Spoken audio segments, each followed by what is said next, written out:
Welcome to Talk Mary and Mike English Podcast. Quick, which one is correct? Do you want some help? Or do you want any help? Most people say any, because that's what their teacher taught them, right? Some for positive sentences, any for questions and negatives. And that rule works until it doesn't. Because here's the thing, both are correct. And in real life, native speakers say some in that exact sentence more often than any. So if you've been avoiding some in questions your whole life, You've been missing half the language. Today, we're going to fix that. we're covering every rule, even the ones advanced learners get wrong. And there's a quiz at the end. Question 3 is a total trap. Even some of my private students miss it. Don't go anywhere. Let's get into it. Hello, everyone. I'm Mary. And I'm Mike. Today's topic is one of the most confusing pairs in English, some and any. Now, before anyone thinks, oh, I already know this, Mary, how many times have you heard a learner say, do you have any idea? When they actually meant something much warmer. All the time, Mike. And that tiny word choice, some versus any, it changes the whole feeling of what you're saying. Grammar is not just rules, it's clarity. And today we're going beyond the basics. Way beyond. By the end of this episode, you'll catch mistakes that even fluent speakers make. And speaking of mistakes, before we jump in, I have 2 questions for you. Write them down if you can. Question 1. When can you use some in a question without breaking any grammar rules? Question 2. Why is this sentence wrong? There are some elephants in Africa. Think about it. We'll answer both at the end. Now, let's start with the basics. So, Mike, give me a sentence with some. Easy. I bought some groceries, I got some apples, I picked up some milk. Perfect. All positive sentences, right? You're saying something exists. Something happened. That's rule number 1. Some lives in positive sentences. And it works with plural nouns like apples and uncountable nouns like milk. Exactly. Now, here's what most textbooks don't tell you. Some means an amount, but not all. So when I say I posted some photos from the concert, I don't mean every single photo, just a selection. That distinction matters more than you think. We'll come back to it later because it's the reason one of the most common sentences learners say is actually wrong. Ooh, foreshadowing. Love it. Now, quick pronunciation tip. In natural spoken English, we don't say some. Right, we say sm, very quick with a short sound. I bought some groceries. We need some advice. Your mouth barely opens. Sm. Try it with me. Can I have some water? Not some water, some water. That tiny change makes you sound so much more natural. Let's make it more real. Imagine you're at a friend's house. You want water. What do you say? Can I get some water? Beautiful. Sounds like actual life. Okay, so some is for positive sentences.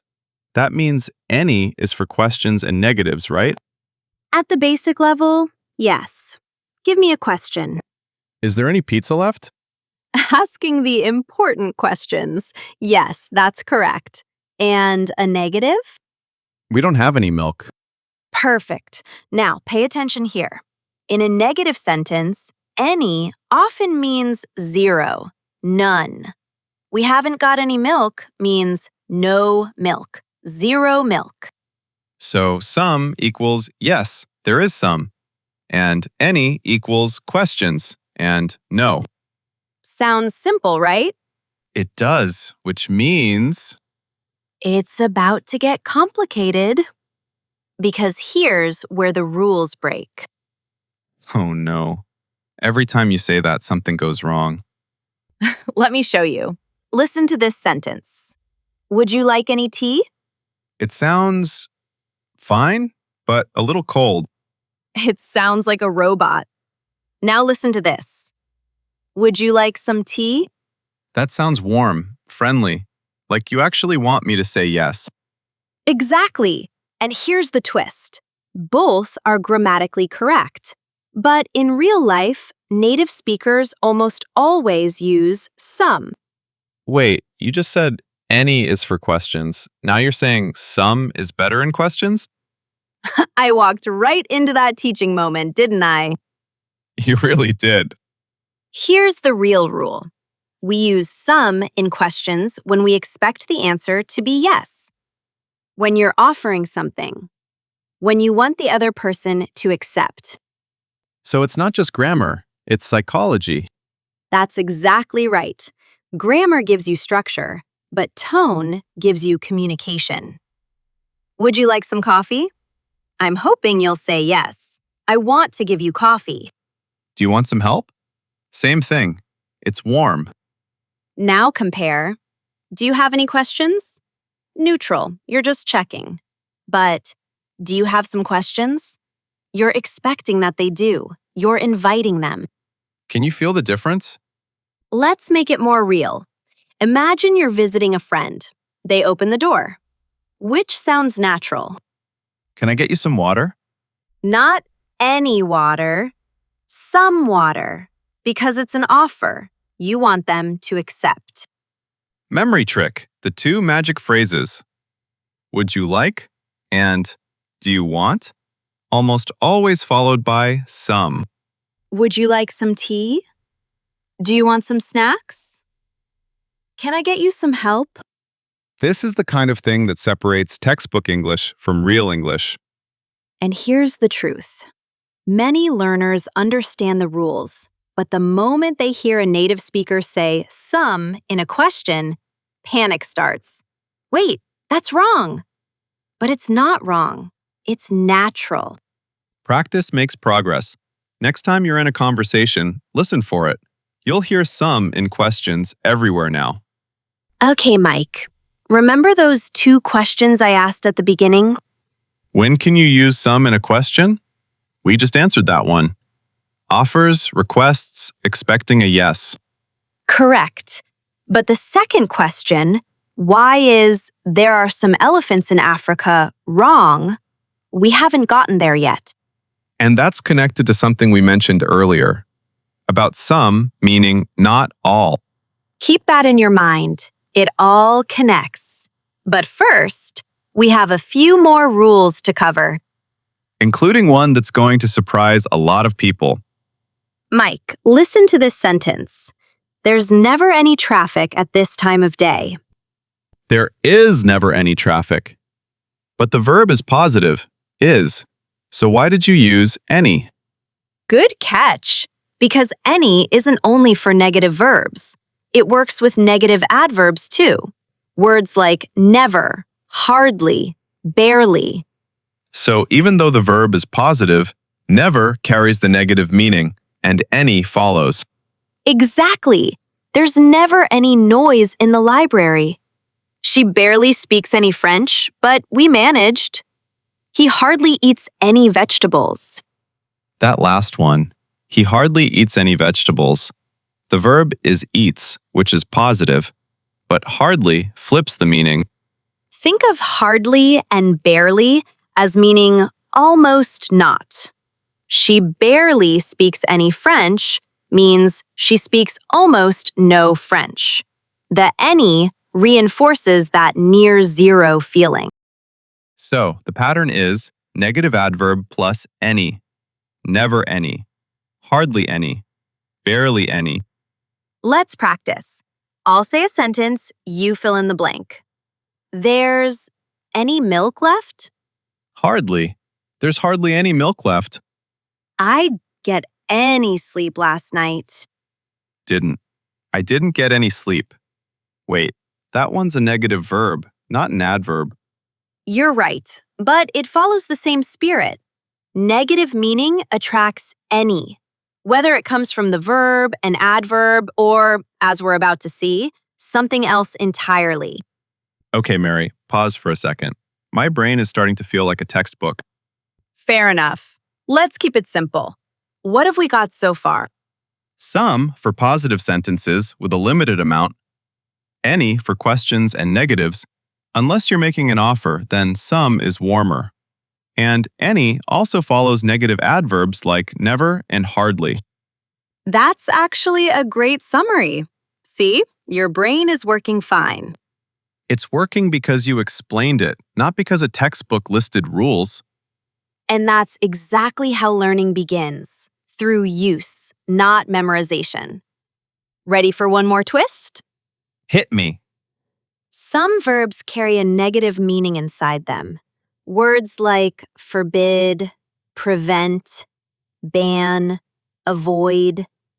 Even though the sentence looks positive, The verb itself means no, so any follows naturally.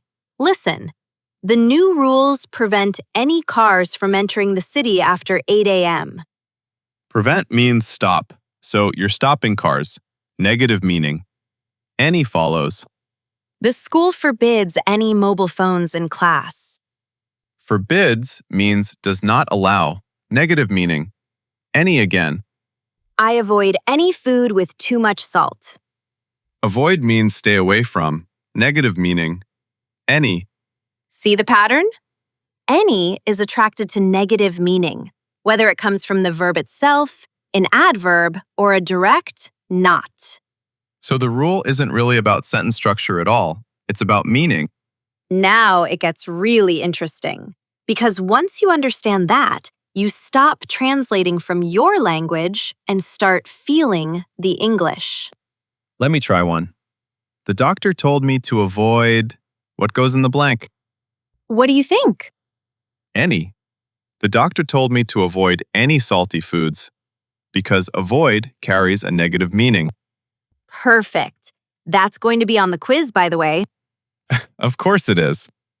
Quick pause, everyone. If you're tired of sounding like a textbook and you want to start speaking real, natural English, the kind people actually use in daily life, hit that subscribe button. Every week, we break down the rules your textbook never taught you. No robotic sentences, no outdated grammar drills, just real English explained simply. And it costs you nothing. Subscribe now to Talk Mary and Mike English Podcast. And let's make your English sound like you, not like a school exam. Back to the lesson. Okay, Mary, earlier you said there's a sentence that learners say all the time, but it's wrong. What is it? Here it is. There are some kangaroos in Australia. What's wrong with that? Think about it. Some means a limited amount, a small group, not all.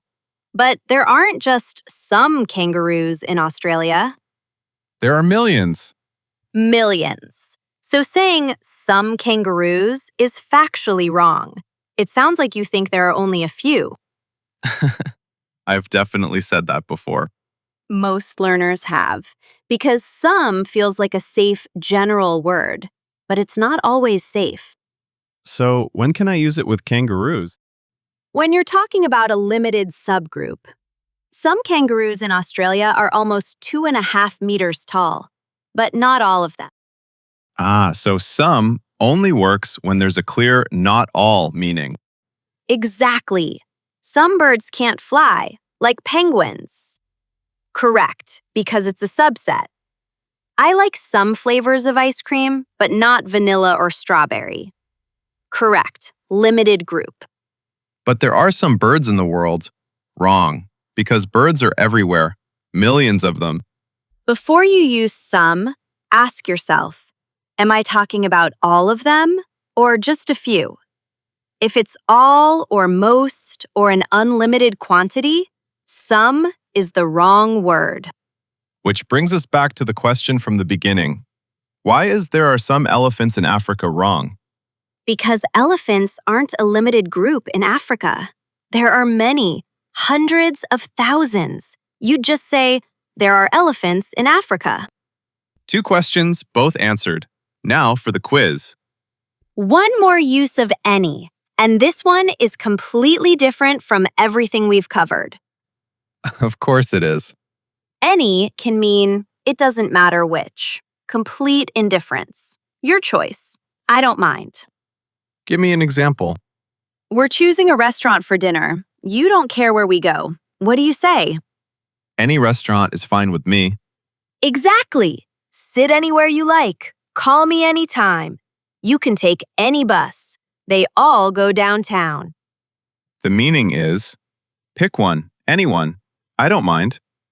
And notice, in these sentences, any is in a positive sentence. No negative meaning at all. Totally different from the any we learned earlier.